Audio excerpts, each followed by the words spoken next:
Tapi sebelumnya gue mau minta maaf kepada seluruh penyelenggara baik KPU, Bawaslu, dan semua stakeholder di seluruh tingkatan atas apapun yang nantinya jadi interpretasi dari video ini. Ini bukan salah kalian dan kalian tetaplah pahlawan demokrasi di negeri ini. Suksesan pemilu adalah banyaknya partisipasi masyarakat yang menggunakan hak pilihnya. Namun sayang masih ada warga yang tidak menggunakan hak suaranya alias golput.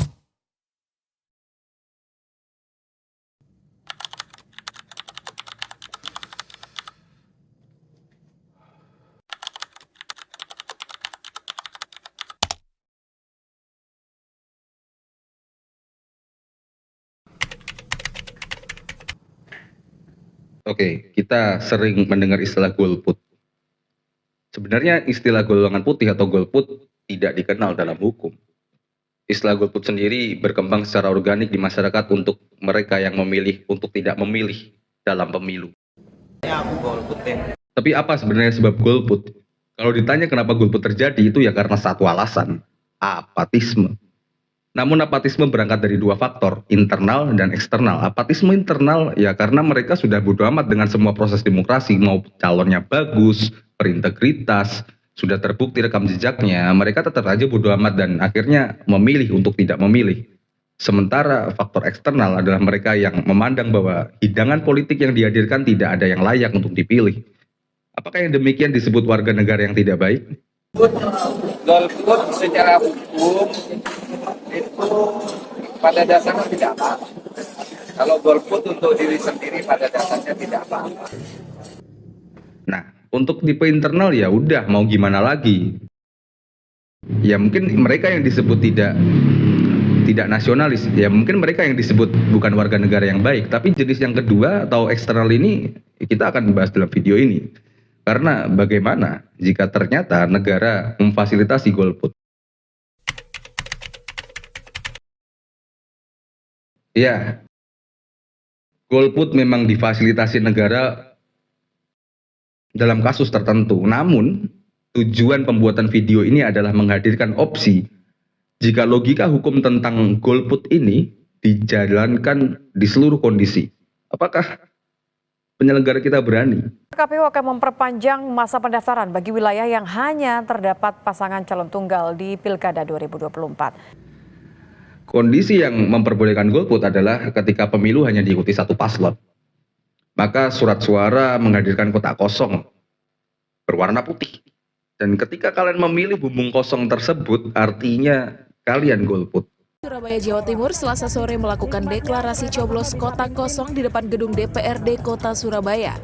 Deklarasi ini merupakan bentuk kekecewaan masyarakat terhadap seluruh partai politik yang hanya mengusung calon tunggal di pemilihan wali kota wakil wali kota Surabaya pada Pilkada serentak tahun ini. Ya menurut gua ini fair, karena kita diberi pilihan mau makan barang ini atau tidak. Karena barang yang dihadirkan pun sebenarnya kita tidak bisa memilih mau dari partai atau independen sama saja.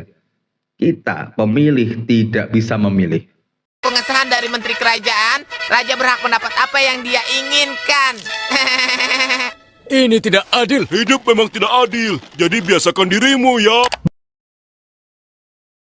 Nah, bagaimana jika lebih dari satu paslon, seperti umumnya pemilu?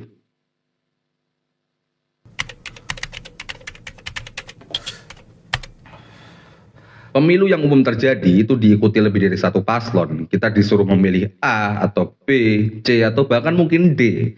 Dan kita tidak boleh menolak semuanya. Karena kita harus makan barang itu. Sekalipun kalian jijik, benci, mantan koruptor atau bagaimanapun, tidak ada opsi menolak. Akan membuat produk baru seperti brambang, kita buat brambang goreng dan sebagainya. Beras akan kita buat menjadi padi menjadi beras. Korupsi ini memang harus diawali dari dalam diri kita sendiri.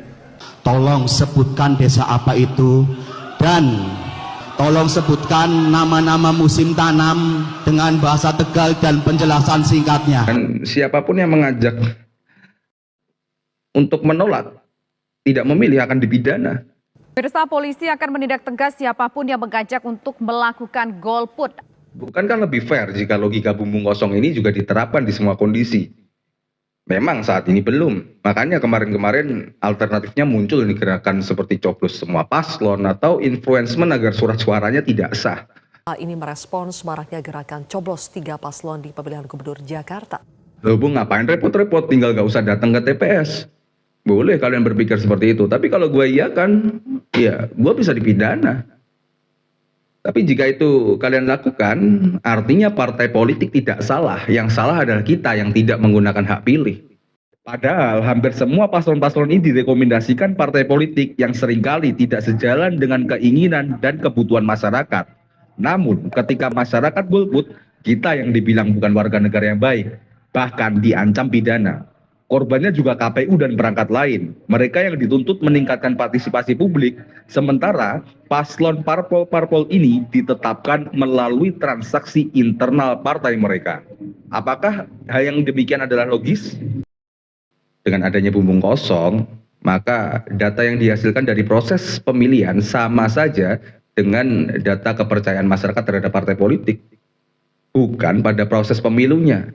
Ketika angka pemilih kotak kosong ini tinggi, artinya partai politik telah gagal menghadirkan calon yang dibutuhkan masyarakat.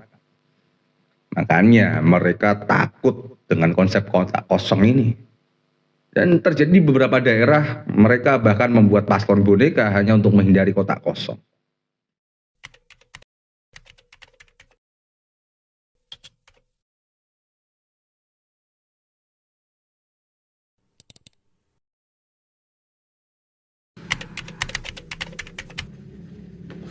Memang beberapa hari lalu muncul ajakan untuk coblos semua paslon yang terjadi di Jakarta. Ini menandakan beberapa masyarakat jengah dengan proses demokrasi. Bahkan gue merasa bahwa negara kita sedang pura-pura berdemokrasi. Seolah-olah kita melaksanakan pemilu.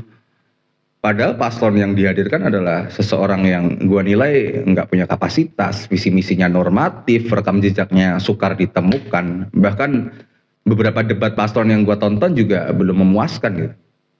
Pelayanan yang cepat. Pelayanan yang cepat itu pelayanan yang tidak bertele-tele. Korupsi ini memang harus diawali dari dalam diri kita sendiri. Entah ekspektasi gue yang terlalu tinggi atau memang mereka lebih fokus kepada isi tas daripada kapasitas. Sehingga ya ini bukan ajakan ya, bukan ajakan, tidak boleh ditiru.